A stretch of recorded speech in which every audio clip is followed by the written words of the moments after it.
All right, Brad, we are back for the video, folks. I think we're going to test live streaming to our Facebook page every week. So we'll go live to Facebook. We're not going to go live to YouTube because the YouTube page that we post to is not a baseball page. So it doesn't just necessarily get all kinds of baseball hits. But I do like to keep it there as an archive in case people want to check it out. So yeah, we're going to go to our page. There's almost 700 people on that page. Maybe we'll start getting some more. We'll post to YouTube just so it's out there in the wild if people want to find us. But for you podcast listeners, who gives a crap? You guys don't care. This is exactly where you listen to us anyways. You're just hearing the goods. So Brad, what's going on? How was your week? It started out, I'm trying to I was helping the young one with math. I don't understand math now. Okay, which grade? What grade are we talking about? 7th grade math. I mean, I should know 7th grade math, right? I mean, you would think. Crystal's an educator, correct? Yeah, she works in education. Yes. Yeah, tell her to fix that. tell her to make it so I understand what the heck I'm doing. Yeah, I don't know. So it was the finding inequalities in word problems, which I mean, if everybody has their struggles in math, and I know a lot of people's struggles in math are word problems.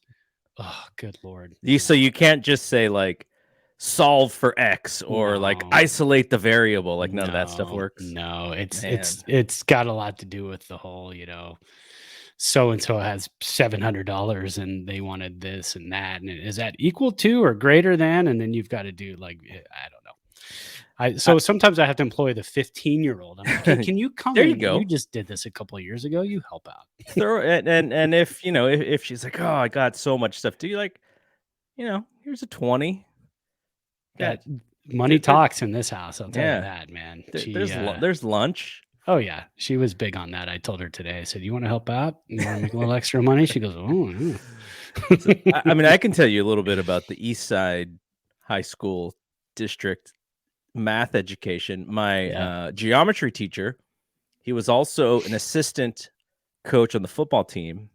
Nice. He said, "Here's how you spell hypotenuse. You get high when pot is in use." East Side Union District, man. That is awesome.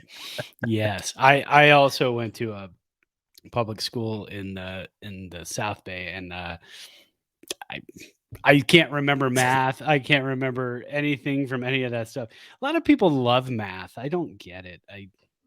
I mean, now I use it, but see, now the thing is, you and I being radio, television, and film and times, and you and I are great at like adding and subtracting in 60 seconds, 30 frame intervals. Like that's perfect. But when you throw out like, 92, it's like, we don't know 92. We only go up to 60. So yeah, I actually have to do a lot of math in 60-second increments because in my normal job, because I'm looking for like time to response stuff, and so I'm getting like percentages of the minute, and that's how we used to time out our reads on going live. Yeah, exactly. Okay, so so one other thing, people see me wearing my I don't hat want to here. talk about that. So here's what I want to say. When the Rams were up 17-0 yesterday, I was like, you know what? I just got to own this one. I'm going to wear my hat. I'm going to let Brad crow for kicking us out of the playoffs.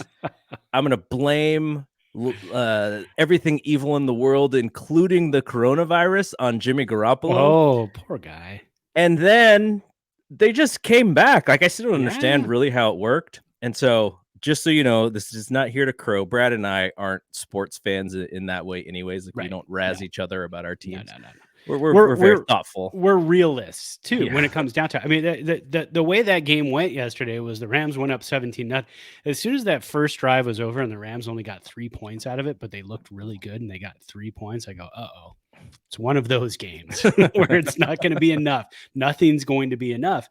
And sure enough, you get to halftime, it's almost 17-0, but the Niners do a little drive down, kick 3, and I go, now it's a 14-point game, and they got the ball.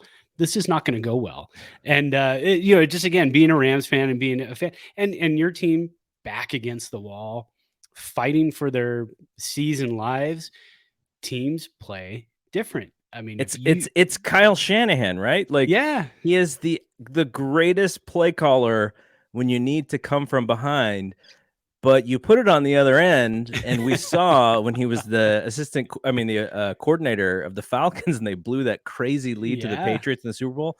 And then the Niners can't hold a lead in the Super Bowl in 2019. So it's just like, it's a different thing. It's a different thing. Belichick knows how to, game plan both ways. He's very comfortable in both ways. But man, I will say there's one the reason why you and I aren't like these crazy wacko fans razzing each other and stuff is because we know our teams very well, and we know the weaknesses of our teams very well. And we're not going to turn this into a football podcast, but I do have one question for Brad, which is tie ball game. Yes.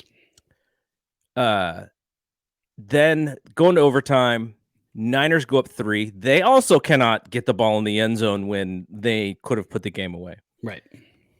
A tie helps out the Rams as well as the 49ers. Rams already in the playoffs. With a tie, Niners squeak in. And also with a tie, you still win the division, correct? They still win the division, but they probably fall to the 3 seed instead of the 4 seed. So, I mean, not a huge. And if they would have fallen to the 3 seed, guess what? They would have played the Niners this weekend. So it would have been a rematch. Had they tied, it would have been it's like soccer. In soccer, big soccer tournaments, if you're in the regular stages and not in the semifinals, if there's a tie in the regular stage leading up to it in the knockout stages, in domestic cups, they just reschedule. Like 2 weeks later, we'll play it again. Just play the whole game. That game didn't even count. So okay, so here's my question. It's 3rd down. Mm-hmm. Stafford throws the home run ball on 3rd down. It gets intercepted. Yeah. Why did they not play for the 3 points? I think he just saw Beckham, one-on-one. Yeah, one-on-one, beating his guy. He kind of threw off the back foot a little bit, couldn't step up into the pocket. I mean, the second half was a different story for the Rams offensive line. The second half, the offensive line completely got outmanned, bombarded, shell-shocked. There were, it seemed like there were 47 players coming at the offensive line every play. So he just couldn't step into that throw. I think if he would have stepped into that throw, Beckham probably beats the guy by 2 or 3 steps, catches the ball, probably falls down, and he's in field goal range at that point. I thought he would have beat him for sure. Yeah. But I couldn't ask for other than not winning, I couldn't ask for a better game, because the first game on Monday night earlier in the season was just ugly as all hell. This was a fun game. It was entertaining. I was on the couch. I was down. I was rolling on the ground. I was running around the house. I had a blast. It was a really good time. So I like those games.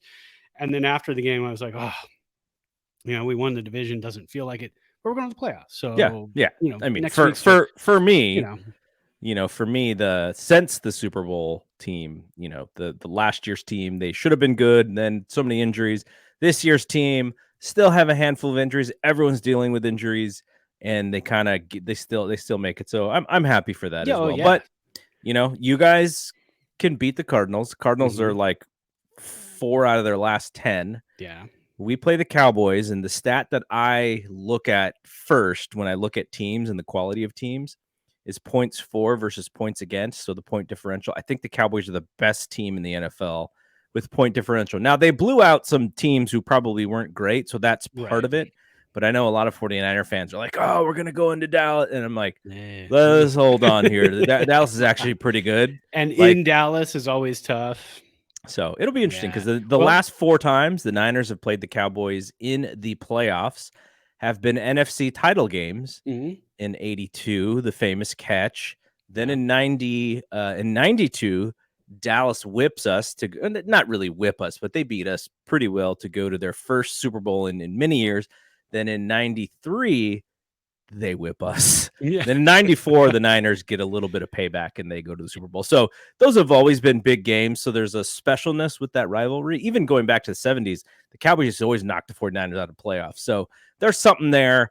I don't know if because it's been so long, because it's been 25, 27 years, people don't remember. There's a lot of younger fans. Like my kids have no idea really what it was like for that rivalry where I'm just like hating everything that has to do with the Cowboys. And so it'll be fun. But okay, that's enough of football. And they're both on track. If you take care of business the next 2 games and we take care of business the next 2 games, we could have an NFC championship We could game, do this again. Rams-Niners. So that could be fun. Do it all again. Yeah. All right. All right. Let's talk about some baseball news. So the only real piece of news that I could find actually happened today. The Mets looking to add to their coaching staff. Tried to have a little conversation with the Giants. They're like, hey, you got this guy on your bench. His name's Andrew Bailey. We would love to talk to him to possibly come onto our team. And I guess the way that the rule works is if it is for an advancement in Andrew's career. So, but it looks like it's for a lateral move, and the Giants can actually say no. Right. But if he was going to get a new role, more responsibility, bump in pay, I don't think they could have said no.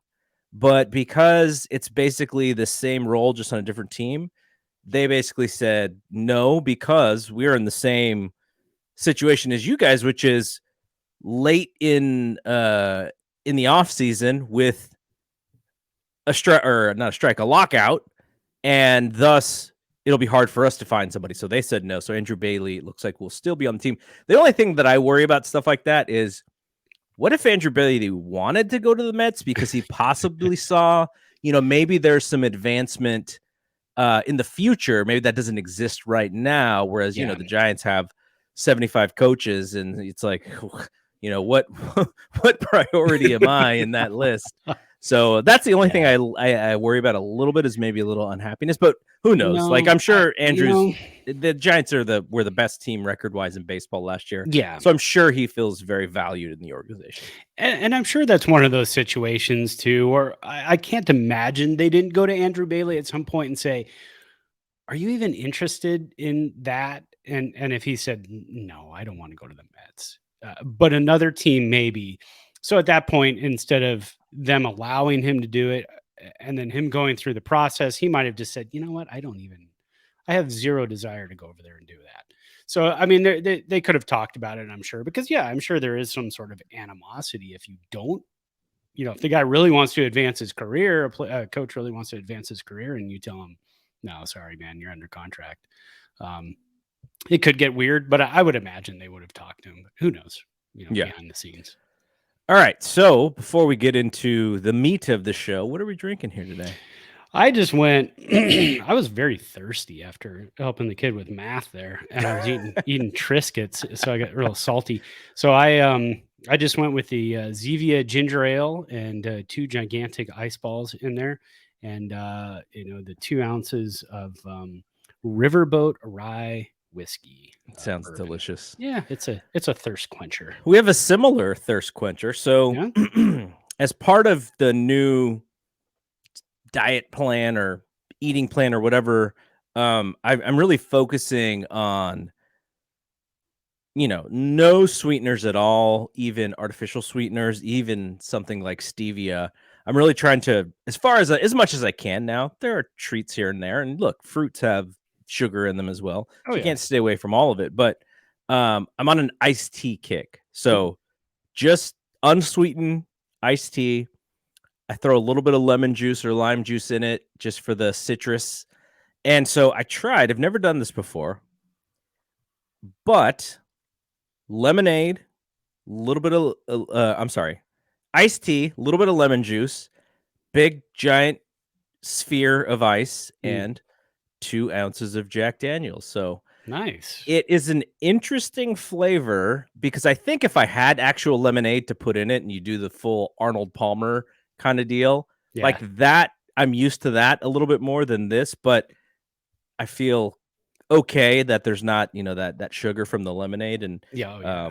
it's good. But I've been on the iced tea kick pretty much for the last month or so, so I'm enjoying this. Nice. I like that. I used to drink iced tea. I actually used to brew my own back in the day, well, brew your own. I mean, I would take the like a big pot of water, put a bunch of tea bags in it, and boil it, and just get like really good, and then throw it in or actually cut up some lemons too, squeeze them in there and throw them in there, and just brew it up, and then stick it in the fridge and pretty much drink that for like a week or two. And, Yeah, there you go. Yeah, I miss that. I got to start doing that again.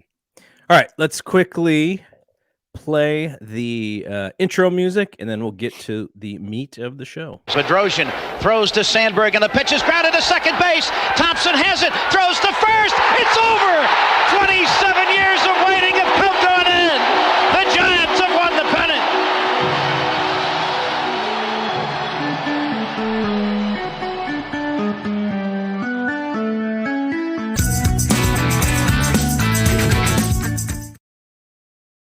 So we have a few things that we want to talk about. Now I'll kind of tease a little bit. Andrew Baggerly had a resolutions piece that kind of fit what we've been talking about for the last couple weeks. So I want to get to that.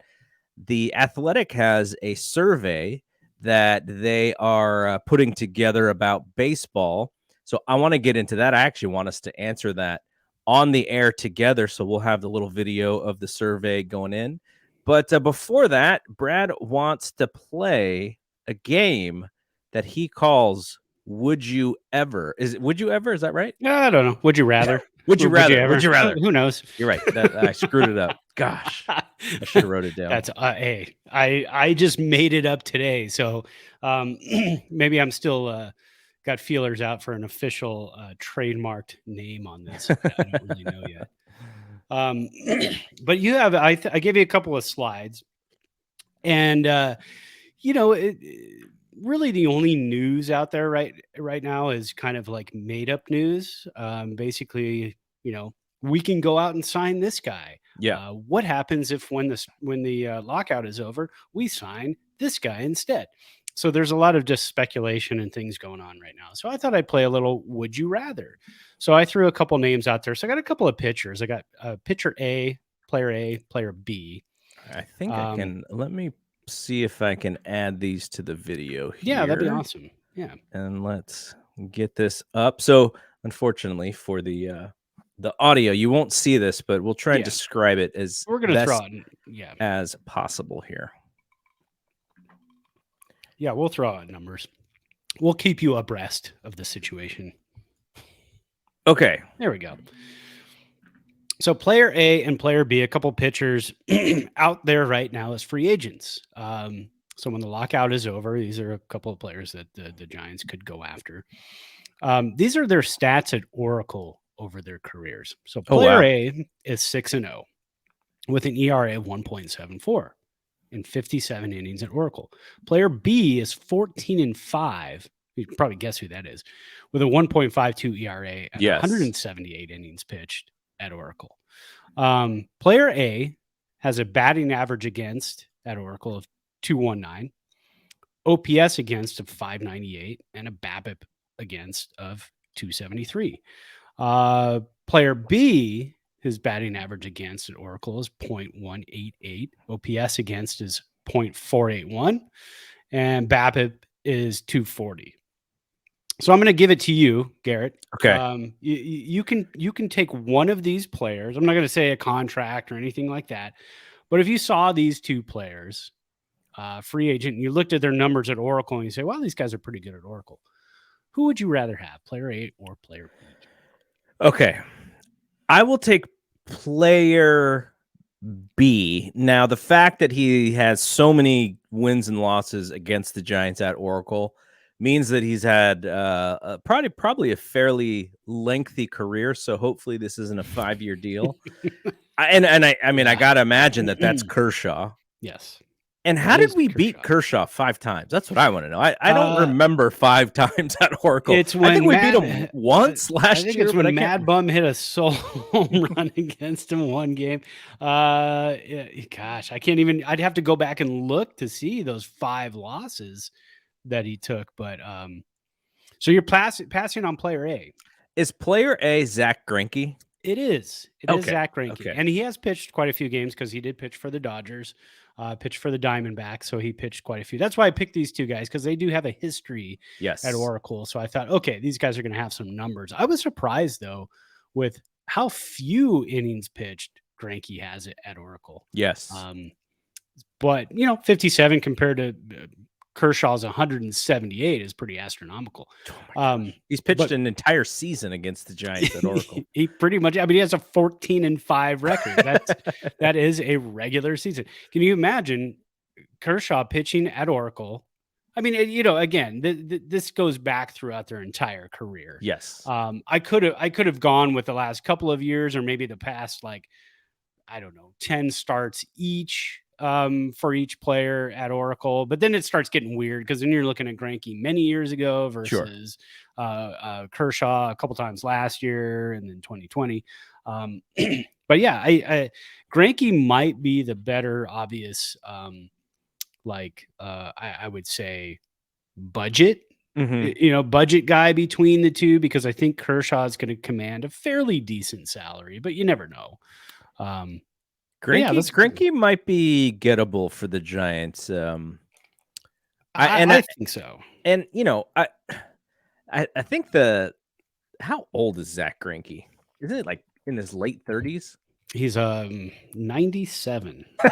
Now let me check. He's been around for a long time. 38 years old. 38. Okay, wait a minute here. So here's the thing about Greinke is just the overall mileage on his arm. Right. Now, if you go back even 3 years, so let's go back to the 2018 season. Pitched for the Astros, pretty, I would say, above average. You go back even a couple more years, above average. You'd have to go back to 2015 to where he was like the dominant guy that we remember. He's pitching for the Dodgers. He's 19-3, 1.66 ERA, 0.844 WHIP. He's a runner-up for Cy Young.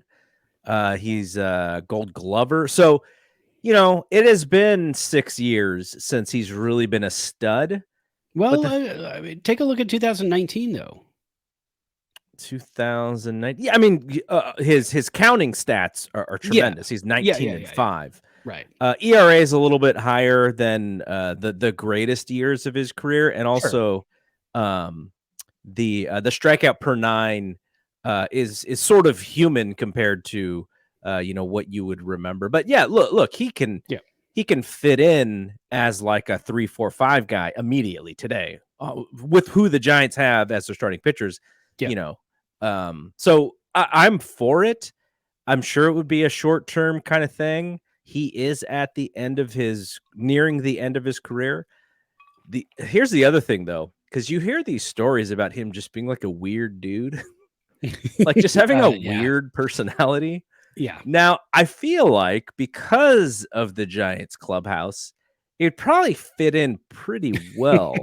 Right. Because they're not to say that the Giants necessarily have a wacky clubhouse themselves, but they're pretty loose. They have a young manager, they communicate, they have all of these different coaches and therapists and X, Y, and Z. So I feel like Greinke would be very welcomed in that clubhouse, and I'd be for it. But I do kind of wonder, like, you bring in a guy like that.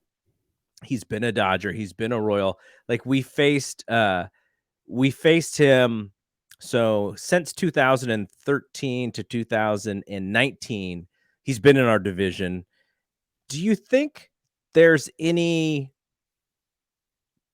worry is the wrong word, because he was pitching in Houston after they are accused of, or was it during the season that they were accused of cheating?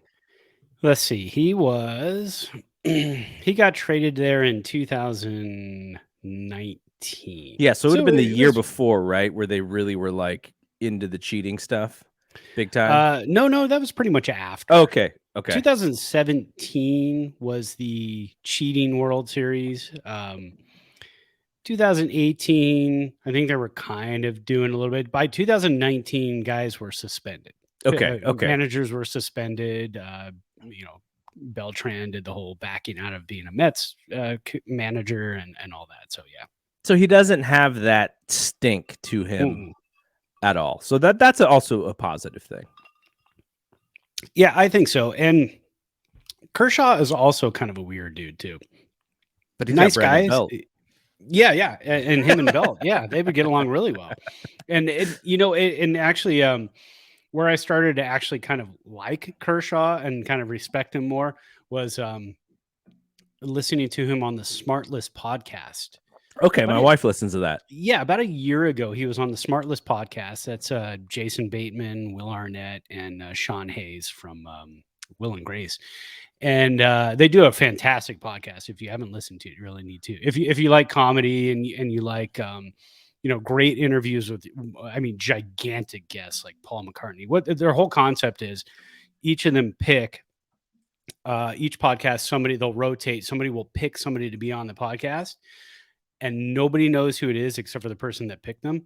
And they'll surprise them with this guest. So one time, I think Jason Bateman, because he's a big Dodger fan, he picked Clayton Kershaw, and he knows him well, brought him on the show, and it was a really, really good interview. And he had a lot to say about, what goes on in the clubhouse and, how they goof around and keep light and different things. And so it was really fun. So I thought, he's kind of a dude who I think would fit in with the Giants in their clubhouse as well. Just kind of a loose guy, likes to have a good time. And he's nasty on the mound. So that's, you can't go wrong there. But yeah, I like your pick. I'll go with Kershaw as well. All right. So what is the next one here? All right. Next one. Giants have a little bit of a hole right now at second base. So these are stats for two players who can play second base. As you can see by their fielding percentage, they are not the best second baseman, but, they're not bad. 978, 977 gloves at second base.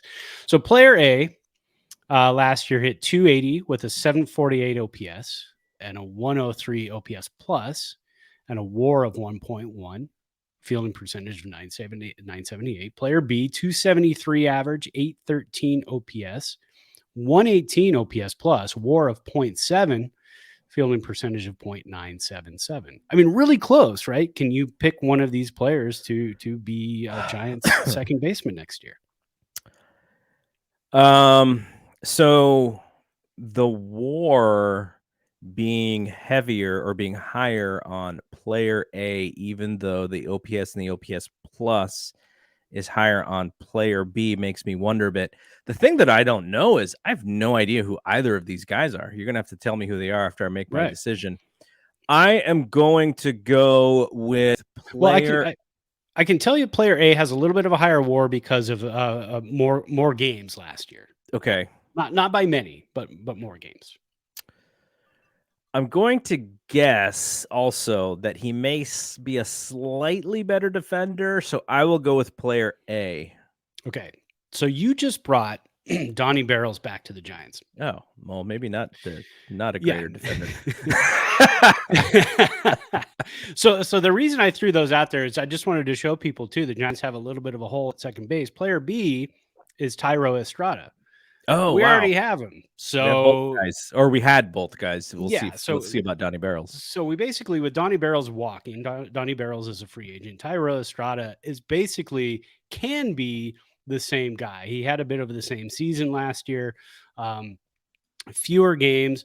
That fielding percentage was 977. He played the majority of his games at second base last year, but as we know, he also played a lot of shortstop. But his fielding percentage at second base was 977. A little bit more pop too, which probably is the reason for the OPS and the OPS plus higher. I actually like Estrada better as a player for the team just because of the ability to play two positions.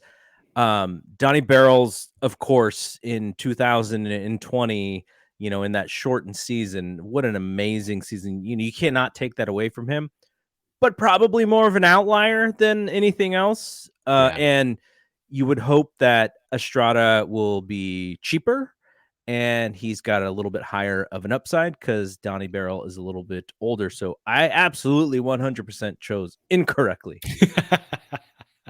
But hey, you know what? It's hard to it's really hard when you're just looking at stats. If I would have thrown the age up there, you would have gone player B in a heartbeat. Because Tyro Estrada is what, 20? Well, now I gotta look. I'm not just gonna throw out ages here without looking. And of course, they're just gonna give me his birth date. So now I'm gonna have to do math. Now you got to do math again. I've already done math. Comes full circle. 96, 06, 16, 20. So he'll be 26 in February. Okay, yeah. Tyro Estrada. And so that also means that they probably have his free agent rights, for a little while longer. So yeah, I'm in. Absolutely. I'm in for Tyro. All right. Now we need an outfielder, yes. preferably left fielder. And we need a right-handed bat. Because we lost Chris Bryant. We're going to talk about this in a little bit too. Andrew Baggerly wrote a really nice article. And Buster. So Buster's gone. Chris Bryant is gone. So here's three players for you: player A, player B, and player C. These are their 21 stats versus left-handed pitchers. These are all right-handed batters. I know. I mean, this is like pretty darn close, but you can only pick one. This is probably the exact slide that Farhan is looking at right now. Exactly. And you're going to be very surprised who one of these players is. Okay. Plate appearances, 153 for player A, player B, 155, player C, 104. So pretty close. Averages, player A, 284, player B, 306, player C, 283. Again, 20 points difference for player B. Home runs, 9, 10, 9, right there. RBI, 22, 28, 21. OPS, 910, 945, 1.007, a little bit more power at player C. BABIP, 284, 333, 299. So you got player A, player B, player C. Can I ask you, yes, is one of these players Darren Ruff? It is. Okay, I don't know which one, but one of them is Darren Ruff. One of them is Darren Ruff. Okay, so obviously, I don't know the defense for each guy because we're only looking at offensive numbers. Oops, sorry. And there might be a DH, so you can kind of, defense, great. But you can also throw that out because we have some defensive guys in Duggar, Slater. You can move those guys around. Okay. I am going to go with player C. His stats look a little bit more realistic to me. The 333 BABIP, it's not like a crazy BABIP. For those, who don't know, batting average on balls in play. When it's really high, sometimes there's some luck involved. And so that 333 could be Tony Gwynn, or it could be somebody who just got lucky against left-handed pitching. So I'm going to go player C because I feel like just based on what I can see, a little bit more power, OPS a little bit higher, but also the BABIP looks a little bit more realistic to their actual batting average, which was 283, whereas player B had a 306 batting average, but the BABIP was way higher. So probably a lot of strikeouts involved there. That's actually really interesting that player A's average and BABIP are the exact same. That's ridiculous. Yeah, I couldn't believe that one. When I was looking these players up, I thought, wow, I don't see that very often. That is so you call that pretty much a true batting average, right? Yeah. I mean, that's, that's as true as it gets. All right. I'll go with player C. So player C. All right, that's good because we get to save lots of money because you just basically re-upped Darren Ruff. There we go. So that's great. So Darren Ruff is our new left fielder. Well, is there a defensive BABIP? Like when they hit the ball to you, how often is it a hit versus you catch it? Yeah, I'm not sure. That's a good one because that's kind of tough. So player A is Chris Bryant. Player B is Nick Castellanos. Wow. Yeah. So That's amazing. we have our Chris Bryant. Without the playing 8 different positions. And he doesn't run as Yeah. well because Chris Bryant can No. run pretty well. Just Castellanos doesn't run, does he? He's got some wheels. Okay. He's not Darren Ruff. He's better than Darren Ruff when it comes to wheels. So yeah. So again, I like to throw these things out there, and I like to look them up myself too, because I keep thinking, oh, we got to go out and give this guy lots of money. Yeah. I mean, Darren Ruff is not going to be Chris Bryant. He's Right. not going to be Nick Castellanos. He's older than these guys. But when you're looking at a platoon player, so if the Giants go out and happen to sign, a left-handed bat, you've got Darren Ruff, and you've got a left-handed bat that can platoon in left field. So there are options. There are plenty of options for the Giants once this lockout is over in the next day or two. No, I don't started talking yet, right? I mean, that would be awesome if they're just like, you know what, we're back. Yeah, we're good. This is over. We agree on everything. Yeah, we're good. All right, no, that was a great exercise, because what you just did is probably closer to what the executives do when they look at stuff like this, because you're exactly right. The Giants killed right-handed pitching, right? And so, they have lots of lefties who can swing the bat, but it was the other side where they're losing with Chris Bryant, with Buster Posey, and Joey Bart is probably not going to be able, he's a young guy, so we can't expect him to fill every possible spot that Buster did. And so you do look at someone like Darren Ruff and you go, okay, well, he's there. He's already on our roster. He's cheaper than these guys. And if this is what we're looking at, this is what we value against. And I'm sure there's an analytic of like, how many dollars per home run against left-handed pitching, that kind of stuff too. Oh, yeah. Because when you run a front office, those are things you got to look at. Yeah. All right. No, that was a lot of fun. Cool. All right. So let's talk about Baggerly's piece, because he very much did something similar that we've been doing, which is kind of like, what's the resolution for the Giants in 2012? He didn't look at specific players on the team, but I wanted to go through a couple of these because I thought they were really good. And I also thought that they complemented what we've been saying very well. And the first one is acquire right-handed hitting.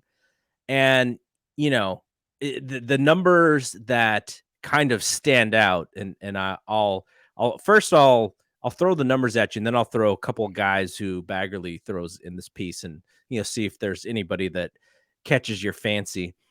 So the Giants need to replace 368 batting average, 429 on base, and 1051 OPS against left-handed pitching. Because that's what Buster Posey hit against left-handers in 60 games last season. So Buster Posey raked against lefties. Yeah. So, Joey Bart, he's going to get every shot, I think, to succeed. But it is not realistic to expect him to do that against lefties. No. So there are a couple of names that are in there. So Baggerly talks about Castellanos, and he mentions the Grant Brisbee article where there's a little bit of a comparison to Aaron Rowan when it comes to guys who are swing first type of players. It doesn't age very well as a skill set. He throws out a name that I thought was very interesting. Andrew Mccutchen. Yeah. Now, we've had Kutch before. Great guy. He wasn't the Andrew Mccutchen of the Pirates in his heyday when we got him, but was he was a dependable player. He just wasn't the super stud player that he was when he was, finishing in top 10s and MVPs. But as a Darren Ruff-like player, where he probably only plays against lefties, or he's a defensive, or he's someone, you play late because he can also run a little bit. What do you think about bringing Kutch back? That's interesting. But again, just having our little exercise that we did, we already have Darren Ruff. Yeah. You know, and you've got right-handers. You've got Slater. So I don't know. I don't know about bringing in Kutch. I mean, it is interesting when you look at what he hit last year. Overall, he hit 222. So yes, Yeah. He's only going to be playing against lefties most likely. But we have so many players in the outfield right now, and also, you know, the Giants still have Jalen Davis that they haven't really That's a good one. gotten to see completely yet what he can do. So I don't know if bringing Mccutchen in would be the greatest thing. I love the guy. I mean, he's one of my favorite players of all time since he came into the league. He was just so exciting and fun to watch. And so when he became a Giant, I was super jacked. I was like, hey, this is great. I know it's 5 years too late, but I'm super happy. Would love to see him back with the Giants in some capacity. I just don't know if this is the right year for that. Got it. But I'm sure now we don't know how much he's going to cost. Right. But Seiyu Suzuki is someone who you'd be for signing, right? I mean, as much as we know about him, we don't know a ton about him, but all the things that we know about him. Yeah, if you can get a younger, controllable guy like that with big power potential who can play every day, almost every day. I know the Giants aren't an everyday type of ball club. You don't throw guys out there every day really anymore. But if you can get a guy like him who's going to play 120, 130, maybe 140 games, and he's got the power potential and the batting average potential, I say absolutely 100%. But, you know, McCutchen and him like night and day. Yeah. So, yeah. Okay. So the second thing that Andrew mentioned, and this is why he's such a good writer, because we didn't really think about this, but in 2021, the Giants made so many moves because they had the opportunity with the roster flexibility. So sending guys down, bringing them back up. Lamont Wade Jr. goes down. Lamont Wade Jr. comes back up 2 weeks later. Dubon goes down. He comes back up. He goes back down. Same with Estrada. They were able to be so flexible with their roster because they had a ton of guys who had options. And now, because they use all those options, they do not have that flexibility. So they're going to have to figure out how to create flexibility so they can do that dance. Now, I don't think Lamont Wade is going down. He has created his opportunity, and he is a valuable member of this team. So I don't think that's going to happen, but they are going to probably have to make some trades or pick up players who they can depend on for partial season, and then be able to send back down so that in case somebody gets hurt, they can bring up another arm. So there is that. Now, there's nothing for us to really examine here because this is just something that Baggerly thinks that they need. I wanted to point it out because it's not anything I really thought about, but that's why he's a really good writer. He thought about that. And again, he brings up a really good point too, because the tough thing is going to be Dubon and Estrada. I mean, now, and then you've got Longoria and you've got Brandon Crawford and La Stella. I mean, you've got an infield that's kind of packed at this point. So if you bring in somebody else, it's got to be somebody with options at this point, because you can't just you can't just sign another middle infielder who has no options, because then some of these other guys are going to have to go. So, the Giants are kind of stacked there. I mean, not, like massively stacked. It's not like they have a bunch of, A-rods in the middle of the infield or anything, but they do have some viable players that they probably don't want to get rid of at this point, unless there was somebody that came in that really absolutely pushed somebody else out. Yes. All right. The next thing that he mentions is just the fact that they need to, because of the fact that, everyone's asking, who are we going to sign? They have utilized a lot of free agents, a lot of Zadie and company really studying the waiver wire and studying free agents and who's out there and who are teams willing to give up. But it is time for them to get somebody who can maybe be that right-handed bat that we're asking for. Maybe a Helio Ramos. Maybe Sean Jelly comes in and is the formidable fifth man in starting rotation. So his, obviously Joey Bart's going to be a big time part of this, but also, that there are people who they may be able to count on, especially towards the second half of the season, who could be who we as fans are actually looking for in the free agent market.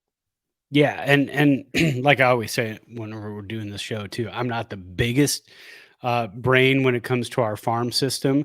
So I love reading these articles because it always gives me insight to, oh yeah, that's right, Carson Ragsdale. I mean, some names that you hear in spring training, and as the season goes along, you kind of forget about because you're so entrenched in, Camilo Duvall came up and, this happened and Tyler Rogers is pitching like this and everything else.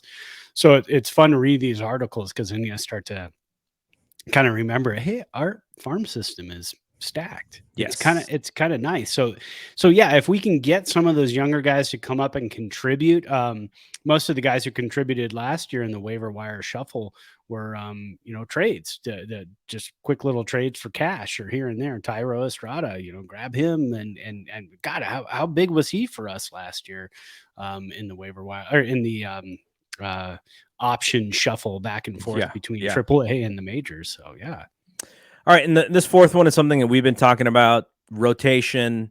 Again, the Giants are looking to fill 162 starts, not necessarily 5 players each with 30 plus starts. So the guys that he throws out there are some of the guys that you just mentioned in our exercise. He said Clayton Kershaw would be hilarious. Zach Greinke probably makes more sense. How about a rehab candidate like Danny Duffy, whose curveball characteristics cause analytics to wolf whistle and who hopes to be healthy by mid-June? But then he also talks about ARB eligible guys, like the guys who are on the A's, Bassett, Manea, Montes. Now, when it comes to those ARB eligible guys, you have, the prospects will be a little bit heavier than, say, someone who's going to be a free agent sooner than later. But then, he is a little bit more realistic and says, well, we got Logan Webb. What about bringing up Jelly? What about Castro and Long and Barragar, who, they can be stretched out to throw more than an inning or two. And, we can sort of utilize those 162 starts a little bit more creatively. I would imagine that's more realistic, but I do feel like if Farhan added a veteran like Greinke just to kind of broaden the back end of that rotation, it would probably make fans feel a little bit better. Yeah, like we were talking about earlier too. I mean, you got age, right? You got 38 for Greinke, you got 33 for Kershaw, but I mean, that's what you need right now. Because how old's Lincecum? Let's bring Lincecum back. Yeah, he's probably around. I think he's right around Kershaw's age, right? Somewhere in there. I don't know. He may be throwing 81 these days, though. Yeah, exactly. But as long as he could throw an 81 mile an hour fastball and a 52 mile an hour changeup. Yeah, I know. God, I love that guy. No matter what, I love that guy. Oh yeah. But yeah, because Webb is your ace. DeSclafani is kind of a veteran. Wood's a veteran at this point, and then you get a big time veteran like Greinke or Kershaw, with that track record that they have, the postseason track record too. That's always huge. And if the Giants are looking to get back to where they want to get back, and who knows? I mean, just so much speculation. There could be 2 more National League playoff teams this coming season. We don't know yet. I mean, there are all kinds of things going on. So once all that's figured out, man, I mean, the Giants could even end up with both those guys, Kershaw and Greinke. I mean, they pitched together in LA, and maybe they'd like to pitch together again. I think our hope is Kershaw's like looking for like a 5-year deal. Yeah. Doesn't find it. And the Giants are like, what about 1 for 20? Like, you good? You can build yourself back up, go out in the market next year. I mean, that's probably more realistic. Yeah. And the last one is not something that you and I are going to discuss because we are not closest to this situation, but he says, take care of your people. He's talking about employees. He's talking about fans. He's talking about opening up the ballpark so that all the concessions are open, and also paying those workers who are working during a pandemic. So that is something that Andrew very much cares about. And I appreciate that as a fan that he cares about that. All right. the last part of our show here to end the show, we are going to do the Athletics National Major League Baseball Fan Survey, and we'll do this together. Brad and myself will do this as a team. We'll also think of it sort of as the voice of the podcast as well. There you go. So let me see if I can figure out how to share this screen here. I think I can share a tab, and that should work. Everybody should be able to see that now. They could still see our faces. They could also see the tab of the survey. I'll make it a little bigger. And for you folks who are listening only on the podcast, we will read out every question. Okay, Brad, are you ready? I'm ready. Let's do this. All right, Quiz time. I just finished doing math with a kid. So now I'm ready. Let's do it. You know what? You know what's hilarious about you doing math? Yeah. And saying, how frustrating it was? Your entire would you rather segment was all based on statistics and analytics. Absolutely. Which are all math. I did really, really good in statistics class. Every other math blew it up, like just disgusting, ugly. Yeah, I'm really good with stats because of baseball. So, yeah. Okay, now our answers here may be a little bit influenced by the fact that the Giants had such a great season, but we'll try to not be just biased on that. But first question, which of the following best describes your feelings about the current overall state of the MLB? Happy, hopeful, disappointed, angry, or indifferent? I mean, right now at this moment, we're angry. I think we're angry. Right. We are disappointed, angry, whatever you want to call it. We want some baseball back. We want it more than anything. We just want these guys talking. I mean, yes, the holidays are over. Get together and start throwing things out there and coming to an agreement. So there you go.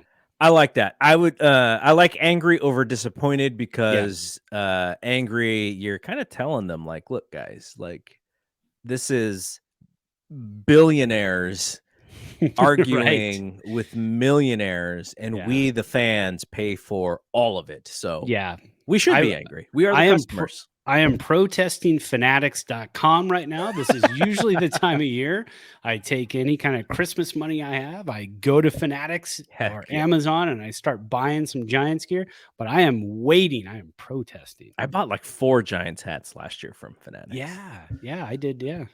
All right.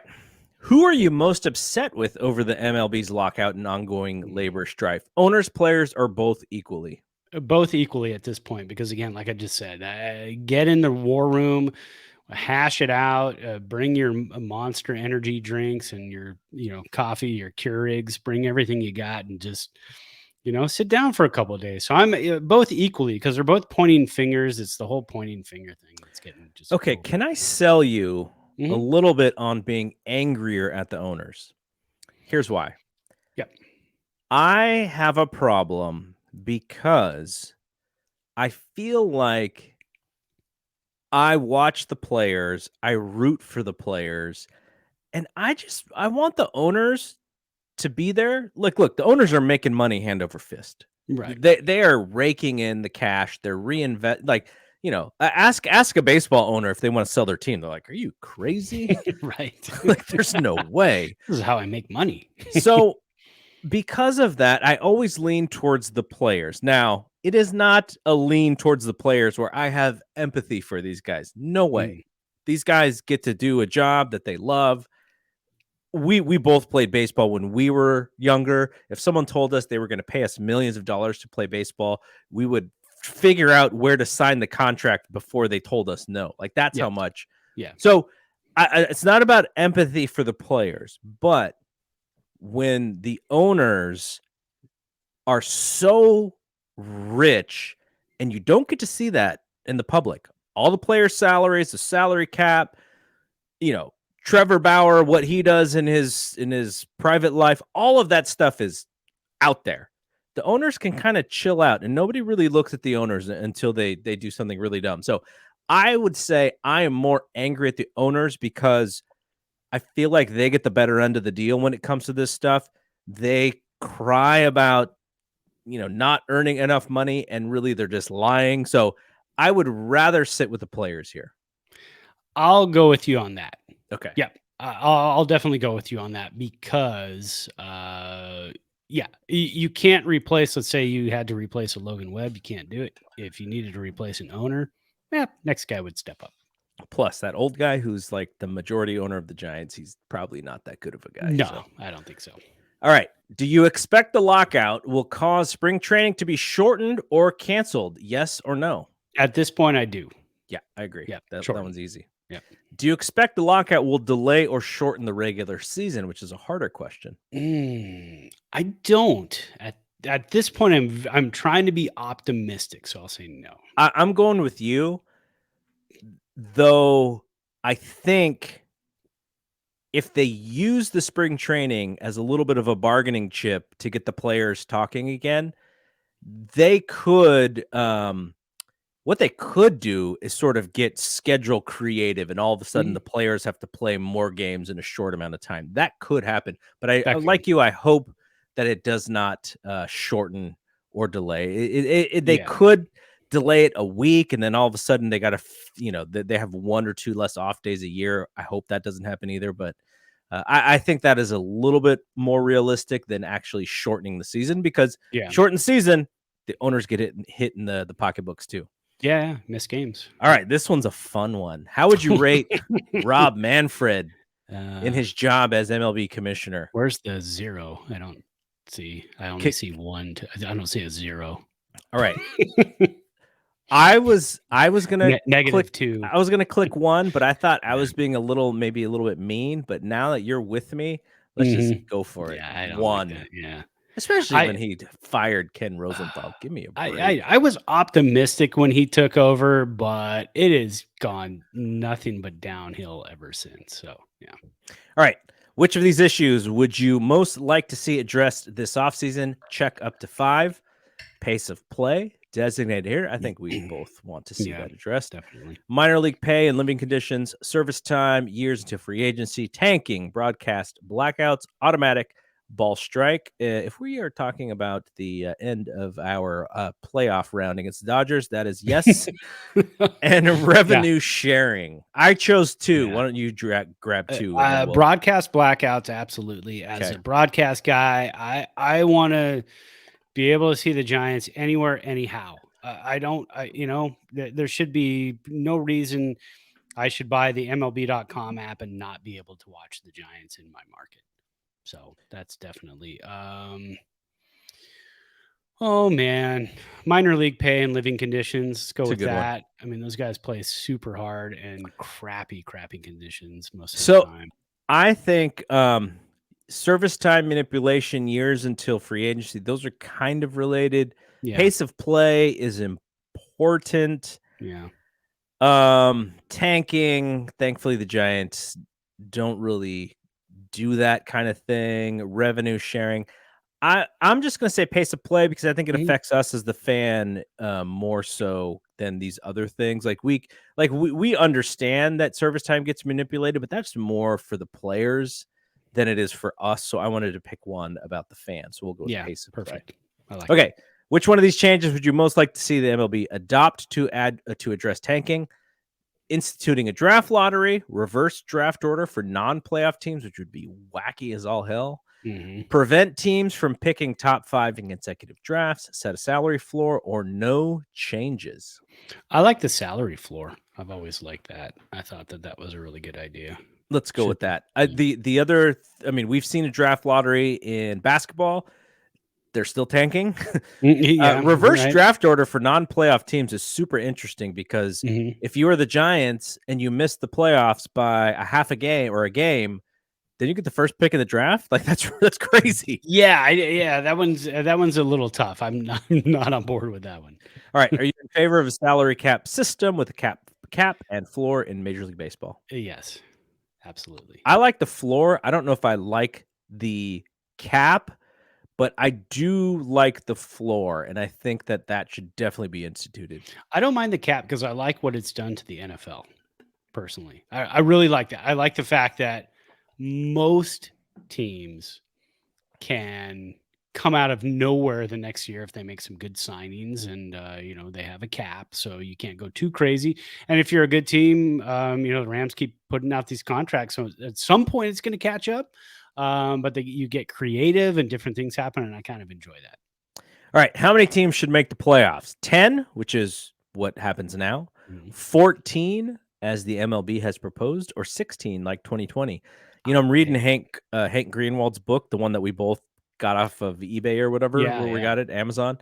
And Bob Costas writes one of the intros, and this book is the year 2000, like right before Oracle Park, I think is when Hank wrote it. And Bob Costas is making fun of the idea that there's a wild card and multiple divisions. Oh, no. Then 3 divisions in each league. He's like, fun of that. Okay, so which one of these do you like? Well, you and I just love baseball, so Yes. Give me more games. Give me 16 teams. You liked the 2020. I really, really enjoyed that. I had a great time having like 5 games a day in the playoffs. I think that was just a blast. All right, let's do it. Loved it. I don't really have that hard of an opinion here, because now the Giants won 3 titles with the status quo, right? So that they made that work for them. If more playoff games helps the owners concede a few things, I'm all for it.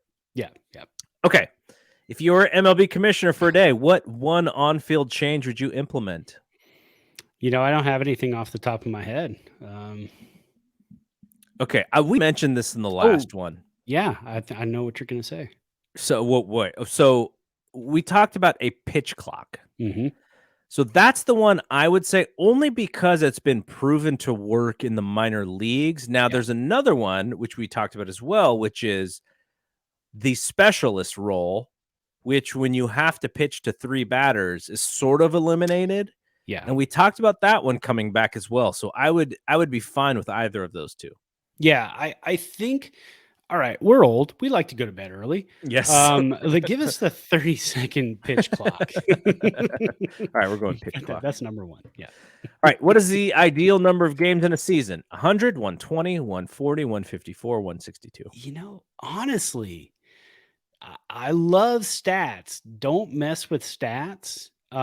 So changing from 162 would be really, really difficult for me. But that being said, if we had 16 playoff teams, you've got to lower the number of 162 games, don't you? I agree. I mean, I agree. You'd have to come down to like 140.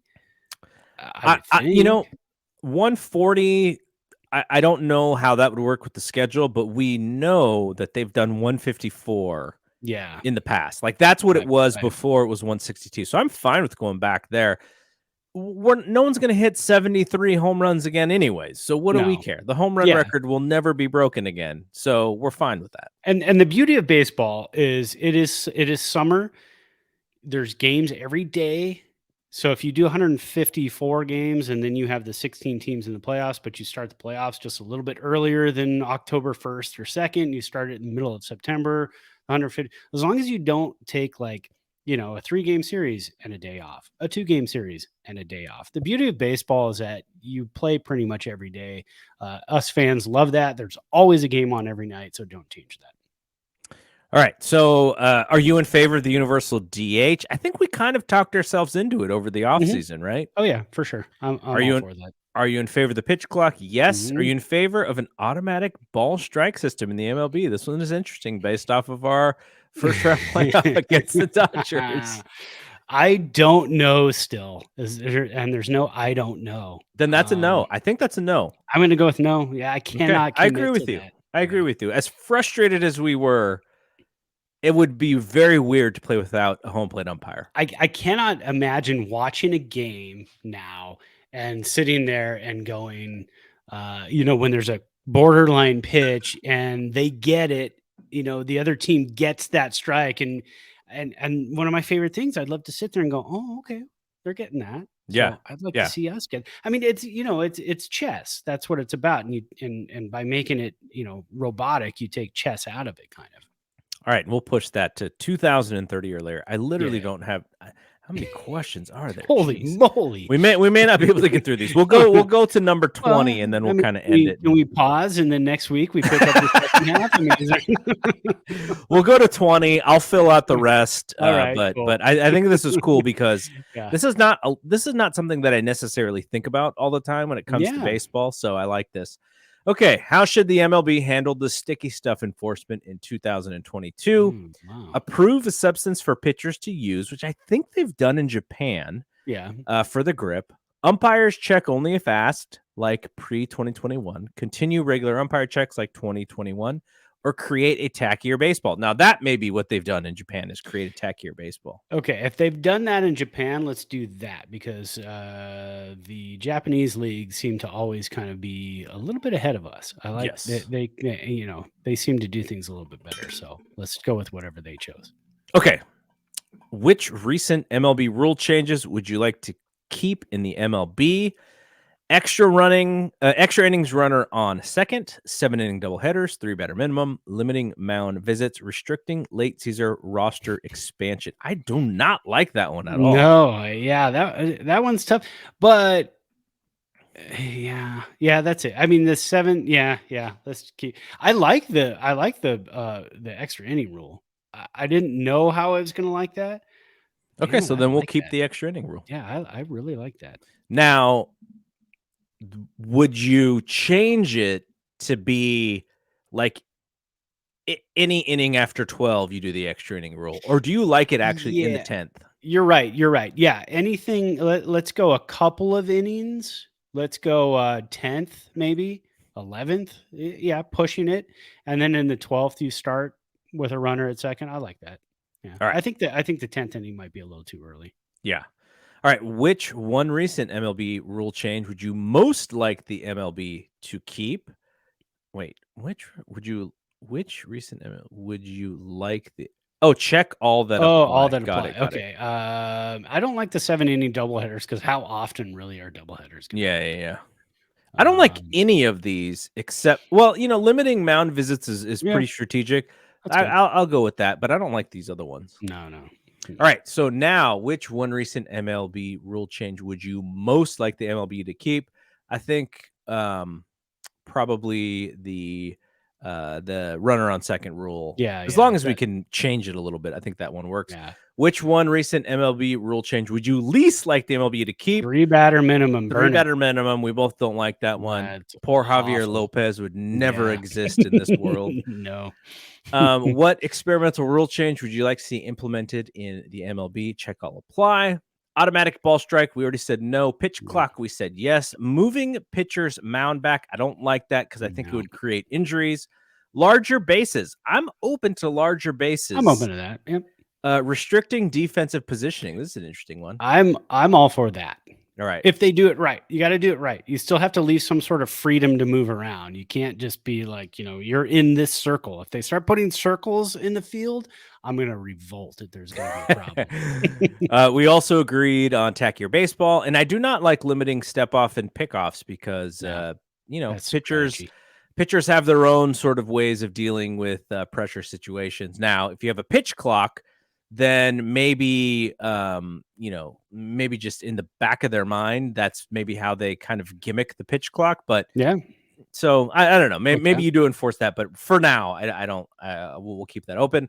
Yeah. All right. Which one experimental rule change would you most like to see implemented in MLB? So what's the one that you would like the most out of all of these? I would say the pitch clock. I think we're kind of big on that. I agree. Yeah. All right. Which one the least? I'm probably saying moving pitchers mound back or restricting, not restricting. I think I would go with moving the pitcher's mound back. I just worry that, everybody is so specifically trained, and then you open up more arm injuries and all that. That's a whole generation of pitchers who are going to have to change. I mean, how many high school mounds are going to have to change? I mean, it's a mess. Don't do that. All right. Last two questions for us before we end this. let's go back to when baseball wasn't locked out. Which team won the MLB offseason? The Giants. Not the Giants. The Was it Rangers, the Mets, right? the Tigers, the Rangers, the Blue Jays, or the Mariners? Yeah, The Rangers went crazy. I mean, they spent the most money. Jesus, I hope they won the offseason. All All right, last one. What was the most surprising free agent signing before the lockout? Corey Seager to the Rangers, Robbie Ray to the Mariners, Max to the Mets, Marcus Stroman to the Cubs, Javi Baez to the Tigers, or Kevin Gausman to the Blue Jays. I don't think that was surprising at all. Scherzer. I mean that ridiculously stupid, crazy contract, that had to be the big one. I mean, Corey Seager kind of came in there, but you also knew he was going somewhere else probably. Yes. But that Scherzer deal, good Lord. I mean, as soon as that hit, everybody was like, what? Yeah. That was the big one. Yeah. All right. Thank you, survey. The Athletic Baseball Survey. We got a lot of mileage out of that. Jeez, that was all right. So that'll be it for this week. Brad, thank you for putting together your little graphics there. That was fun. Absolutely. And here's to something happening so that we can talk about some news and analyze some news. But that might mean that both sides will have to start talking again. Well, we are already in the second week of January. So come on, guys. Like, let's get it going. Show the fans that you're very interested in this and that it's not just a competitive thing. It's you're also want to get the game back. So don't let the NFL playoffs take center stage, man. Get in there, get in the rooms and start talking. Make some noise and some news. Yeah, exactly. All right. So that'll be it from here. Brad and I will be back next week. So for Brad, I'm Double G. We'll see you when we see you. Peace out. Peace.